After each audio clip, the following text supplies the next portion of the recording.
শ্রীকান্ত নামে এক কৃষ্ণ ভক্ত ছিলেন। তিনি প্রতিদিন তার প্রিয় গোপালজিকে সাজাতেন, খাওয়াতেন, ঘুরতে নিয়ে যেতেন, সন্তানের মতো কাছে রাখতেন। লাড্ডু গোপাল তার হৃদয়ের ধন।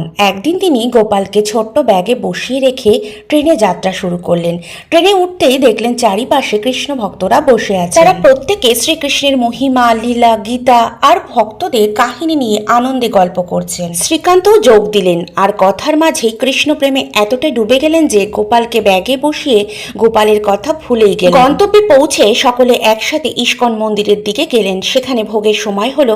তখন হঠাৎ তার মনে পড়ল, আরে আমার গোপাল কোথায়? তিনি চারপাশে পাগলের মতো ছুটতে লাগলেন, কাঁদতে লাগলেন, খুঁজতে লাগলেন তার লাড্ডু গোপালকে। অন্য ভক্তরা সান্ত্বনা দিয়ে বলল, ভাই দুঃখ করো না, আমরা তোমাকে নতুন গোপাল দেব। কিন্তু শ্রীকান্ত বললেন, না, আমার গোপাল অনন্য, আমার সন্তান, তাকে অন্য কিছু দিয়ে প্রতিস্থাপন করা যায় না। আজ যদি আমার সন্তান হারিয়ে যেত, আমি তাহলে কি করতাম?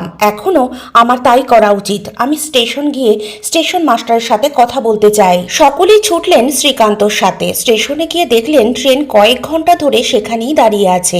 ইঞ্জিনিয়াররা চেষ্টা করছে, চালকও চেষ্টা করছে, কিন্তু কোনোভাবেই ট্রেন চলছে না। শ্রীকান্ত কাপা হাতে কামড়ায় উঠলেন। ব্যাগ খুলতে তিনি দেখলেন তার গোপাল একেবারে শান্তভাবে মুখ ভার করে বসে আছেন, যেন অনেক অভিমান নিয়ে অপেক্ষা করছিলেন। শ্রীকান্ত গোপালকে বুকে জড়িয়ে নিয়ে ফুপিয়ে ফুপিয়ে কান্না করতে লাগলেন আর বললেন, প্রভু, তোমাকে ছেড়ে আমি কিভাবে বাঁচতাম? আমি আজ কত বড় অপরাধ করেছি, আমাকে ক্ষমা করে দাও প্রভু। শ্রীকান্ত গোপালকে বুকে জড়িয়ে ট্রেন থেকে নামতেই ট্রেন সচল হলো। সবাই অবাক হয়ে গেল। শ্রীকান্ত তার গোপালকে নিয়ে মন্দিরে ফিরে এসে প্রথমেই গোপালকে স্নান করালেন, সাজালেন, ভোগ নিবেদন করলেন। তারপর শান্ত মনেই তিনি প্রসাদ গ্রহণ করলেন।